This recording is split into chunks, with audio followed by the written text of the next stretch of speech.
ऊपर वाले को याद करते हैं।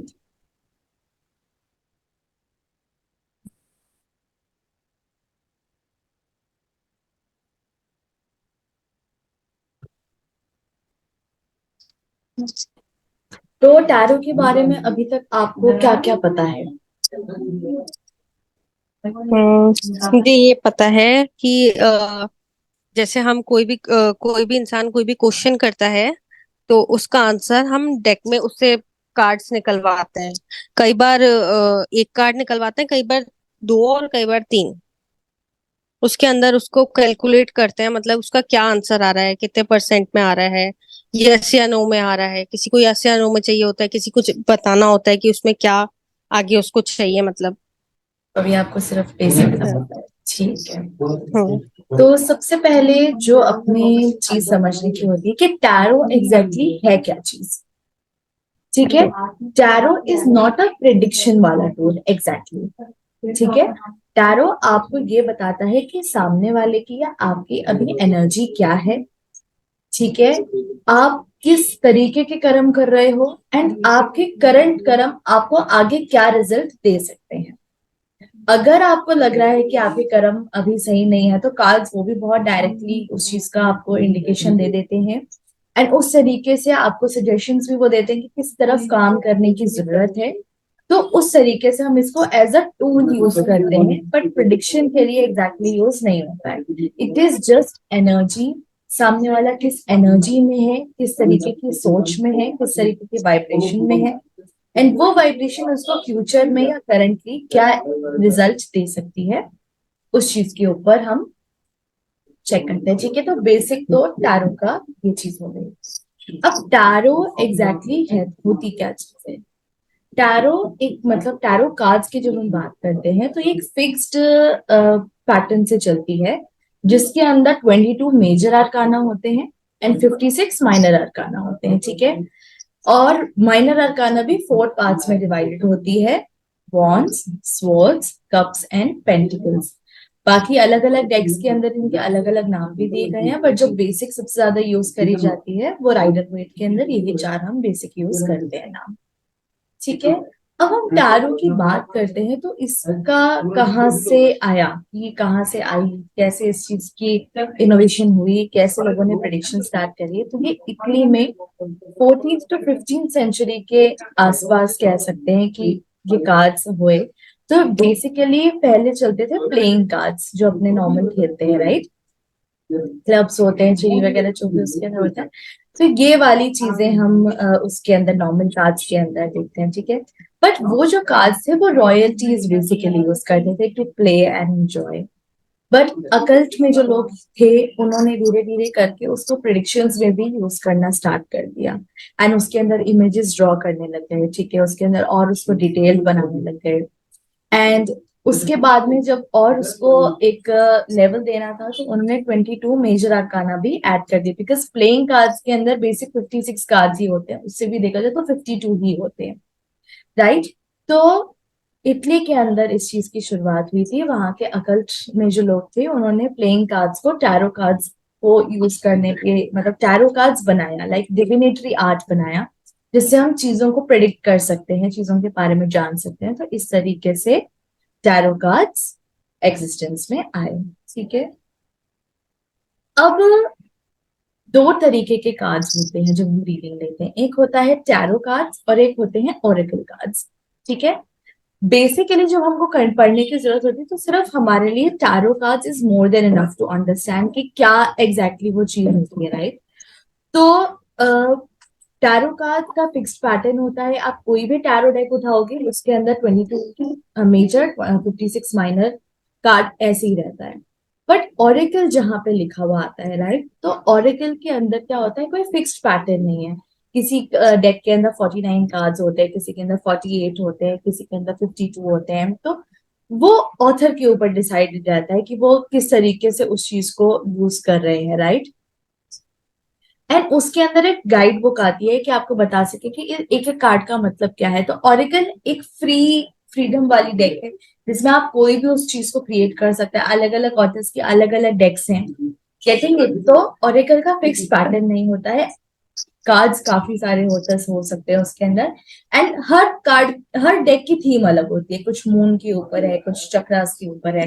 तो यू आर गेटिंग इट, तो अलग अलग टाइप की डेक्स ओरेकल के अंदर होती हैं। बट टैरो के अंदर जब हम देख रहे हैं, तो कोई भी डेक अगर आप उसके आगे टैरो लिखा हुआ है तो उसका पैटर्न 78 कार्ड्स का फिक्स्ड रहता है।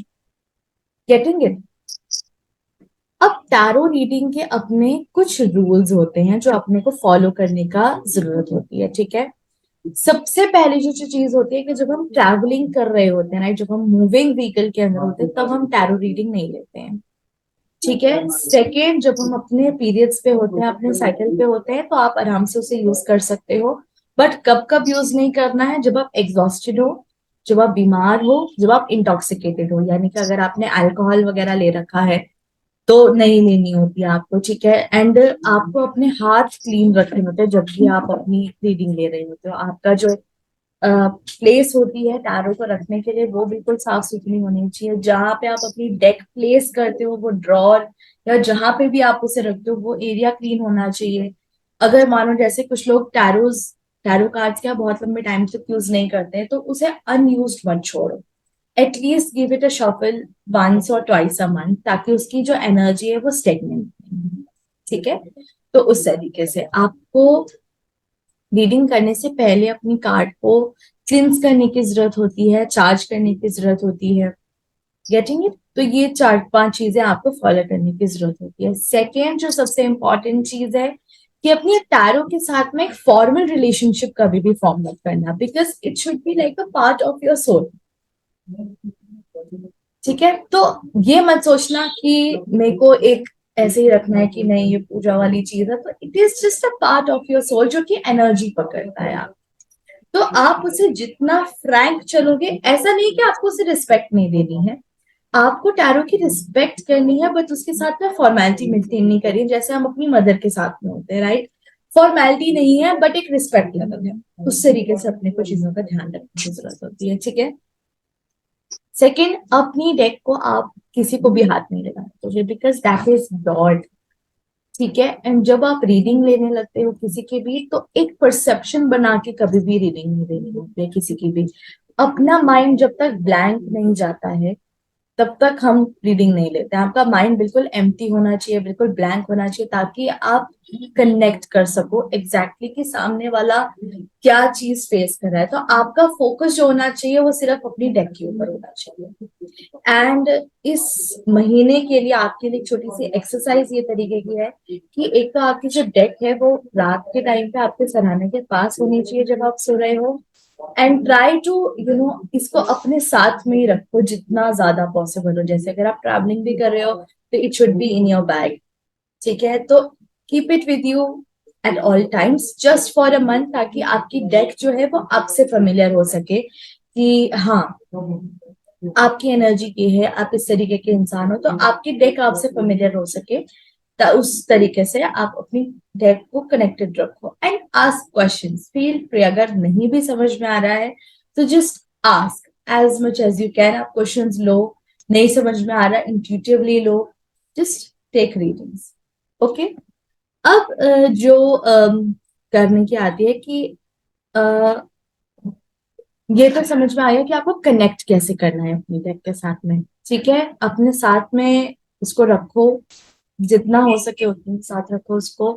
एंड क्वेश्चंस हो नहीं हो, ऐसे क्वेश्चंस पूछ लो, अभी क्या चल रहा है, कैसा फील कर रही हूं मैं, एनीथिंग, जस्ट आस्क क्वेश्चंस, ठीक है। एंड किसी को भी अपनी डेक को छोड़ने नहीं देना है, क्योंकि वो सेक्रेट पार्ट है आपका। एंड अपनी मतलब होता है ना कि शफलिंग प्रॉपर होनी चाहिए जब भी आप रीडिंग करने लगो, ताकि वो एनर्जी ब्लॉक। अब हमारे जो होते हैं दो तरीके की चीजें होती हैं, एक होता है क्लिनजिंग और एक होता है चार्जिंग। क्लिनज हम एनर्जी को तब करते हैं जब ऑलरेडी किसी की एनर्जी उस डेक के अंदर हो, तो उस चीज को क्लिनज करना है। चार्ज का मतलब होता है जैसे हम खाना खाते हैं तो हम चार्ज करते हैं, इसी तरीके से कार्ड्स को भी चार्ज करने की जरूरत होती है। तो they are two very good. Cleanse हम करते हैं हर रीडिंग के बाद में या हर क्वेश्चन के बाद में। एंड चार्ज हम महीने में एक बार करते हैं वैसे तो, बट अगर आपको लग रहा है कि आपकी जो डेक है वो अच्छे से आंसर्स नहीं दे पा रही है, क्लियर आंसर्स नहीं है, तो चार्ज पे लगा दिया, या फिर मतलब चार्ज जैसे फोन चार्ज करते हैं उससे कि उसका भी मैं आपको भी बताती हूँ, ठीक है। तो कुछ तरीके होते हैं क्लिंस करने के, अलग वेज होते हैं, जो आपको बेस्ट लगे आप उसे फॉलो कर सकते हो।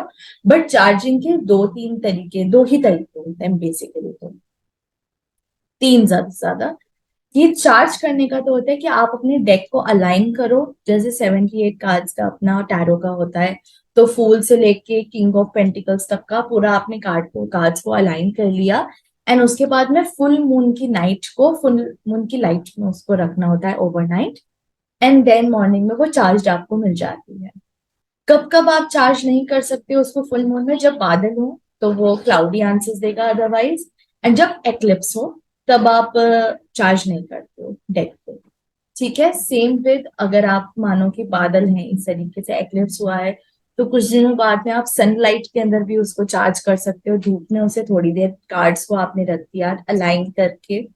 एंड सेम रूल अप्लाइज, अगर एक्लिप्स है तो चार्ज नहीं करेंगे, ठीक है। एंड बादल हो तो हम चार्ज नहीं करते हैं। अब मानो कि बहुत टाइम हो गया, बारिशों का मौसम चल रहा है, चार्ज तो करना ही पड़ेगा after all.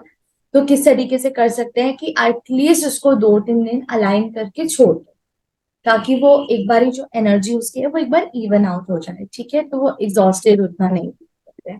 You will not gate exactly वो वाला रिजल्ट तो नहीं मिलेगा, बट इट हेल्प्स रियली। अब क्लींस करने के भी तरीके होते हैं, ठीक है। एक तो क्रिस्टल्स, ठीक है। आप क्रिस्टल, अगर आपको क्लियर क्वार्ट्ज मिलता है तो आप उसको अपनी डेक के ऊपर प्लेस कर सकते हो। स्मोक, जैसे अपने इंसेंस स्टिक लाइट करते हैं ना, जैसे अगरबत्ती हो गई, उसकी स्मोक से आप कर सकते हो। अपने वो सॉल्ट सॉल्ट के अंदर आप उसको थोड़ी देर रख सकते हो। सनलाइट इज बेस्ट, मूनलाइट बहुत अच्छा वर्क करती है। लगातार शफल अगर आप करते हो तो भी उसकी एनर्जी क्लींस होती है। उस पे 3 टाइम नॉक करना है, यानी कि जो डेक होती है उसकी बैक साइड पे 3 टाइम नॉक करने से भी इट कैन बी क्लिंस। आपकी ब्रेथ, जब भी आप डेक जैसे हाथ में होल्ड करते हो तो करके उसके ऊपर थोड़ा सा ब्रेथ यूज कर सकते हो।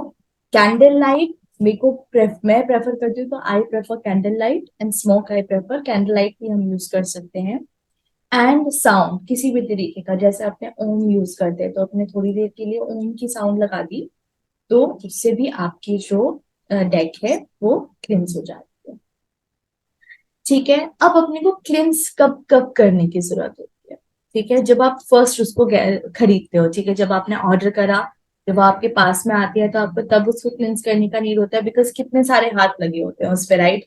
जिसने मैन्युफैक्चर किया उसने उसको अलाइन करके डब्बे में डाला, फिर उसने पैक करा, फिर उसके बाद में ट्रैवल करते करते कितने कितने हाथ लगे हैं, राइट। तो उस वक्त उसको क्लिंस करने की जरूरत होती है। जब कोई और यूज कर लेता है, बाई चांस अगर किसी के हाथ लग जाते हैं, तो आप उसको, बिकॉज आई पर्सनली प्रेफर कि किसी को नहीं छूनी चाहिए आपकी डेक, बिकॉज दैट्स यू। आप इंट्यूटिव हो, आपकी डेक है, आपकी एनर्जी है, तो you should not let anyone use it. But in case someone does, then आपको क्लींस करने की जरूरत होती है। जब भी आप रीडिंग के लिए आप उसे उठा रहे हो, तब आपको उसको क्लींस करने की जरूरत होती है।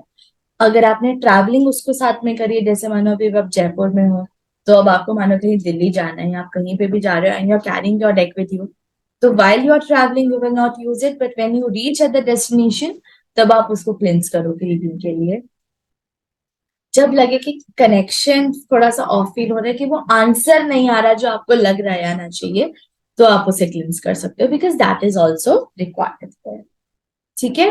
तो ये 5-4 मतलब टाइम्स होते हैं जब आप उसको क्लिंस करते हो। But अगर रीडिंग के लिए भी दे दें, तो अगर क्वेश्चन का सब्जेक्ट चीज चेंज होता है, तब भी आप रीडिंग के लिए उसको क्लिंस करते हो, ठीक है। बाकी जैसे जैसे अपने प्रैक्टिस करेंगे यू नो कि कब क्लिंस करना है कब नहीं, ठीक है, गेटिंग इट। तो रूल्स भी हो गए, सारा कुछ हो गया। हम्म,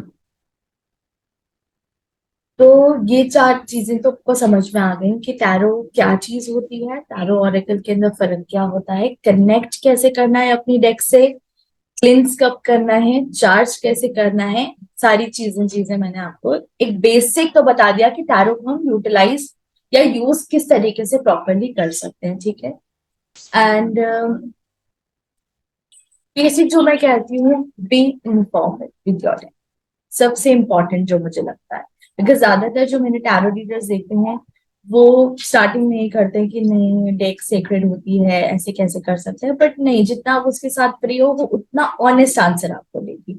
जितना फॉर्मल है उतना होता है ना थोड़ा हनी लगा के वो आंसर देगी आपको, कि आप हर्ट नहीं हो। बट अगर आपको बिल्कुल एक ऑनेस्ट आंसर चाहिए, then you need to be informed. Got it? इतना अभी तक कोई डाउट? नहीं समझ में आ गया। तो मैं अब आपको स्क्रीन शेयर करने लगी हूँ, है ना।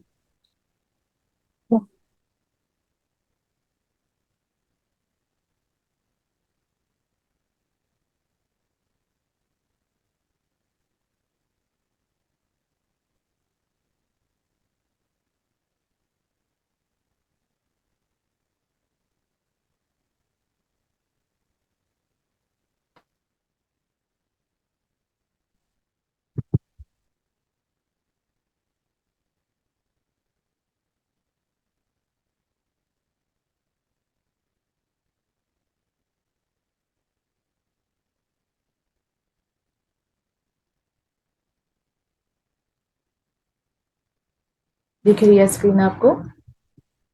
हम्म। साइज थोड़ा छोटा कर देते हैं, फिर से मिलूंगा।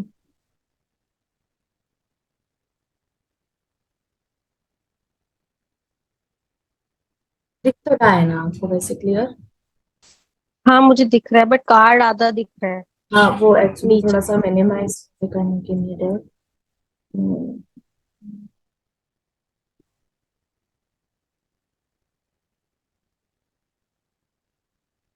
क्लियर दिख रहा है आपको? हम्म। हम्म। हम्म। तो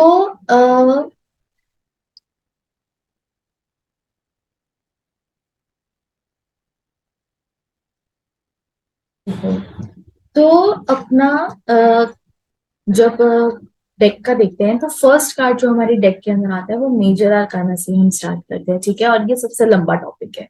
बाकी माइनर आर्काना तो फटाफट समझ में आ जाते हैं, बिकॉज दे आर सिचुएशंस। मैं आपको एक चीज और बताती हूँ कि मेजर आर्काना और माइनर आर्काना के अंदर फर्क एग्जैक्टली क्या होता है ना। मेजर आर्काना के अंदर जब कार्ड पॉप होता है तो वो सिग्निफिकेंस शो करता है कि इस कार्ड का मतलब इंपॉर्टेंट है, आप इस चीज को अवॉइड नहीं कर सकते हो, ठीक है। एंड माइनर आर्काना इस सिचुएशंस जो हम डे टू डे लाइफ के अंदर देखते हैं, एंड मेजर आर्काना जो होता है,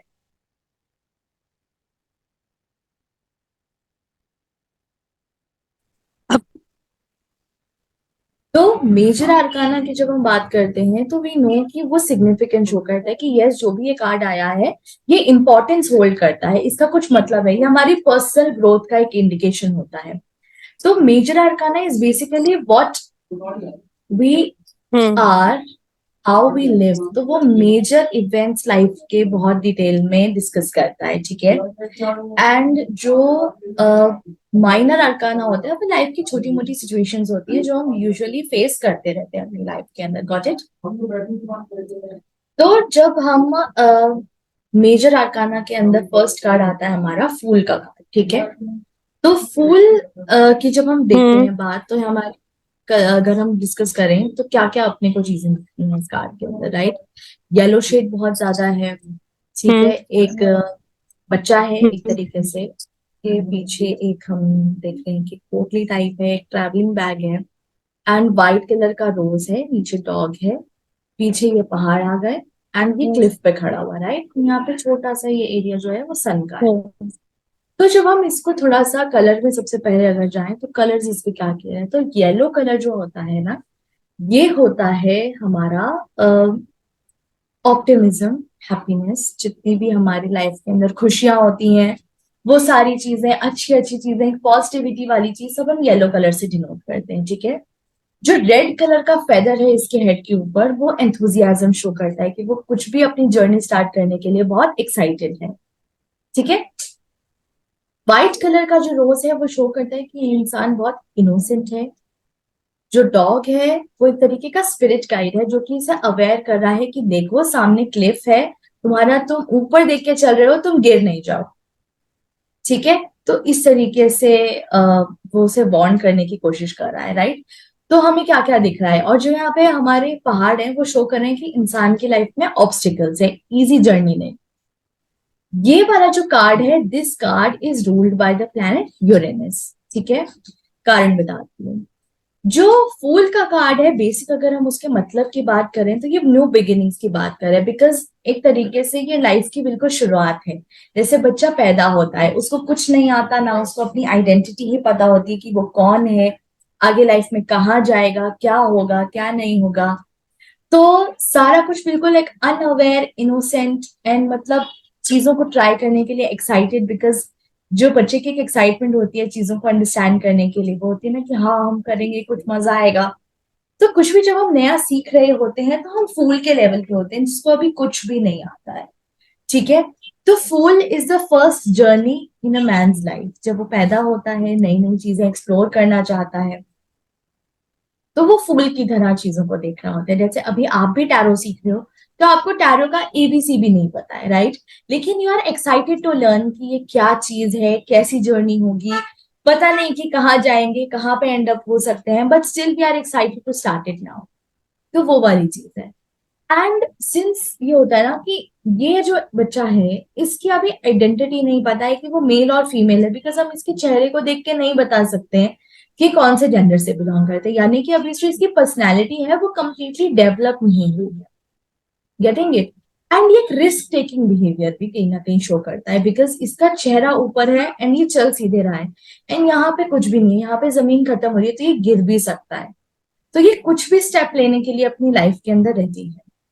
सेकंड जो आता है इसका मतलब, जो यूरेनस जो इससे जो रूल करता है इस कार्ड को, क्योंकि यूरेनस इज अ प्लैनेट जो रिबेलियन शो करता है। ठीक है, किसी भी चीज को सोसाइटी नॉर्म्स को ना फॉलो करके आगे बढ़ना।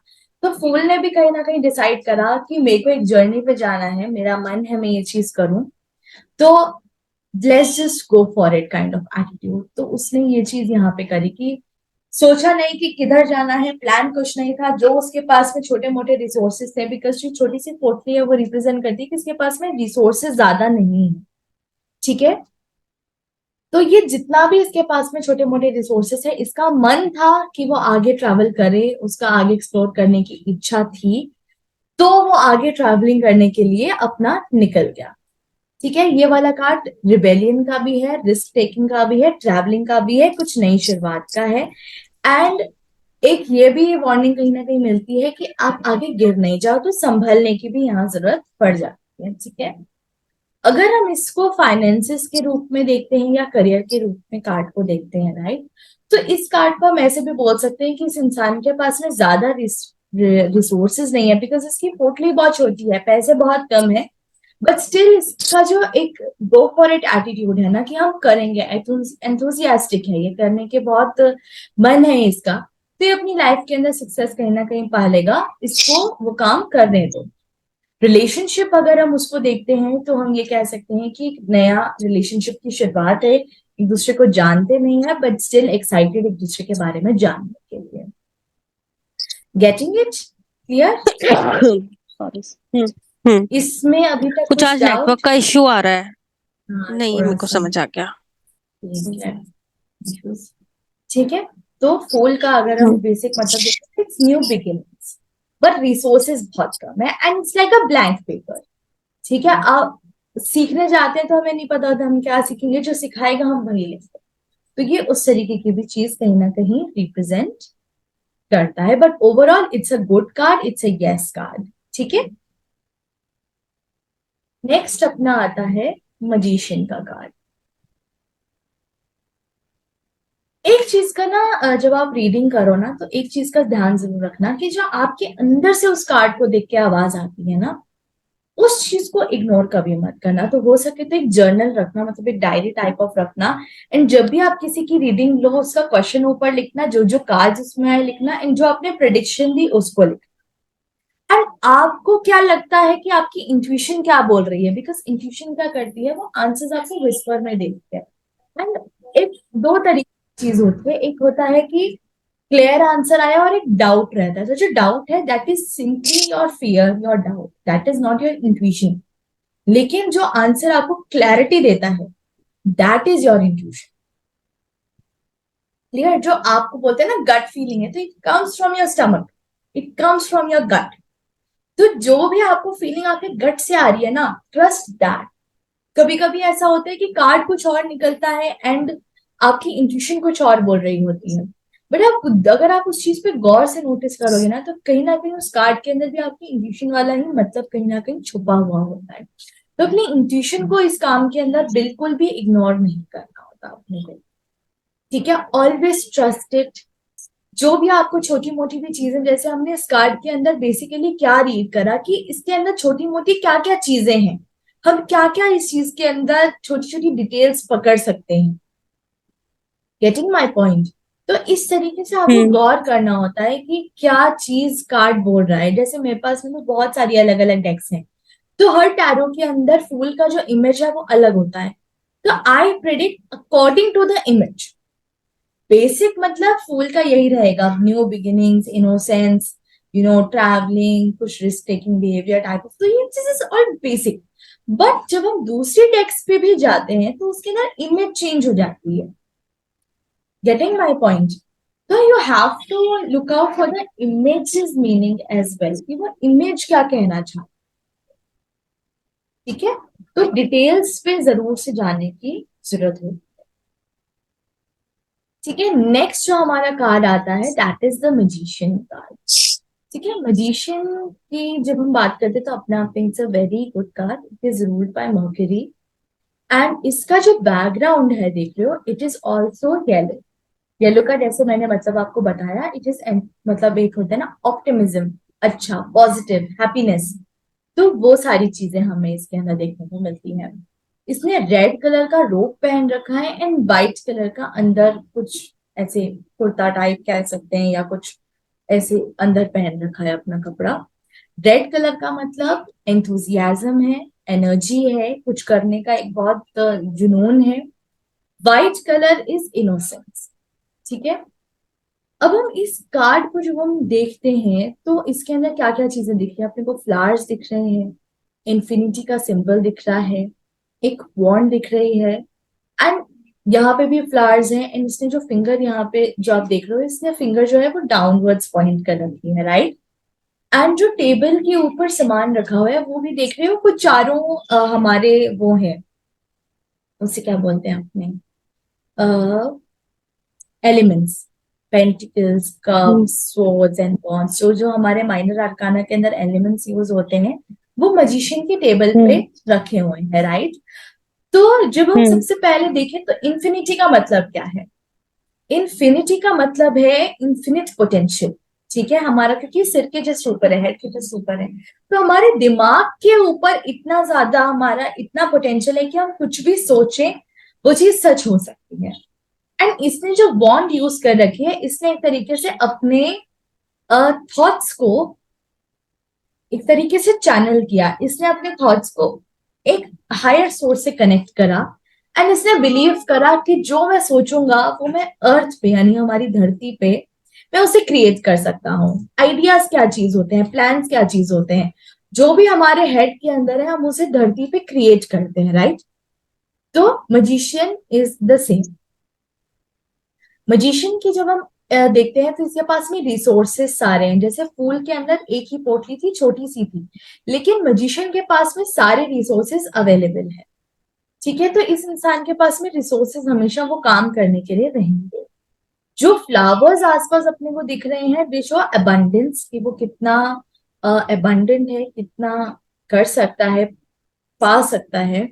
एंड मैजिशियन की खासियत ये होती है कि ये ट्रिक करना जानता है। एंड इसका भी हम नहीं गेस कर पा रहे कि ये फीमेल है कि मेल है, राइट?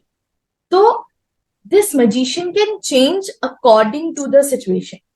तभी ये सारे एलिमेंट्स है। मैजिशियन क्यों मैजिशियन है? बिकॉज इसके पास में सारे एलिमेंट्स की पावर है, वो कुछ भी चाहे वो कर सकता है अपने रिसोर्सेस से। क्योंकि magic magic is what, basically सारे एलिमेंट्स पे कंट्रोल इतना ज्यादा आ चुका है। यानी कि अगर आपको, बिकॉज मैं बताती हूँ किस तरीके, earth is money, cups is emotions, wands is अपना फायर एनर्जी, तो वो अपना हो गया किसी भी तरह की creative energy, swords is air यानी माइंड। तो अगर आपका इन चारों एलिमेंट्स पे कंप्लीट कंट्रोल है, आप जो भी चाहो अपनी लाइफ के अंदर पा सकते हो। एंड मैजिशियन की सबसे बड़ी खासियत ये होती है कि चेंज से घबराता है।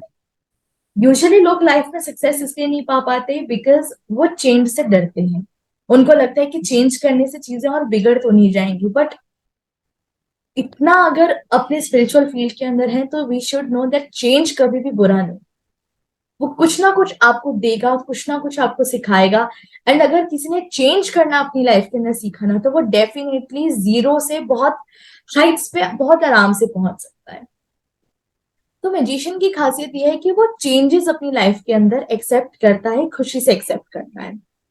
एंड इसकी जो नेचर होती है वो ट्रिकरी की भी होती है, यानी कि अगर ये मैजिशियन है तो जरूरी नहीं कि सिर्फ खुद भी चेंज होता है, इसको पता है कि कहाँ पे किस तरीके से किसको मैनिपुलेट भी करना है। Getting my point? तो मैजिशियन का इस तरीके का भी हम मतलब यहाँ पे रीड कर सकते हैं। ठीक है, अब मरकरी से रोल करता है तो मरकरी का किस तरीके का रोल हुआ, that this magician communicates a lot. ये बातचीत के अंदर बहुत एक्सपर्ट है, मार्केटिंग के अंदर एक्सपर्ट है, बिजनेस बहुत अच्छा करना चाहते हैं। मरकरी के जितने भी कैरेक्टरिस्टिक्स हैं आपको मैजिशियन के अंदर दिखेंगे। ठीक है, magician is a yes card. अगर कार्ड आता है तो डेफिनेटली यस इसका मतलब है, एंड पॉजिटिव सेंस के अंदर। एंड अगर इसको करियर या फाइनेंसिस के रूप में लिखें, करियर के रूप में तो जो भी आपने प्लान करा है आपको उस चीज के लिए हो सकता है कि इनफ रिसोर्सेज मिले कि आप उस चीज को अप्लाई, मतलब उस चीज को अप्लाई करके आप उसे रियलिटी बना सकते हो। फाइनेंसिस है तो आपके पास में इनफ मनी है, अबंडेंट है आपके पास में। रिलेशनशिप की जब हम इस सेंस में बात करते हैं मैजिशियन की, तो इट इज लाइक कि जिस तरीके का आपने रिलेशनशिप मैनिफेस्ट करा है उस चीज उस टाइप का रिलेशनशिप आप पा रहे हो, या कम्युनिकेट करने की जरूरत है। अगर करियर में भी आ रहा है तो अपने क्लाइंट से काफी ज्यादा बातचीत एक्टिव रखने की जरूरत होती है। एंड चेंजेस लाने की भी जरूरत होती है कि मानो एक मोनोटोनस सा हो चुका है एक माहौल, तो भी अगर आप उस चीज को लेते हो कि हाँ चेंज लाने की जरूरत है, तो you need to change the way that you are working. And relationship के अंदर भी कि हाँ अगर आप एक बहुत बोरिंग सा रिलेशनशिप चल रहा है तो थोड़ा सा एक्साइटमेंट भरने की जरूरत है, थोड़ा चेंज लाने की जरूरत है। बट हाँ, magician is a type of a person which you cannot completely trust because they can trick you without you even knowing कि हाँ थोड़ा सा अलर्ट होने की भी जरूरत होती है इन मैटर्स ऑफ रिलेशनशिप। ठीक है, गॉट इट? हाँ।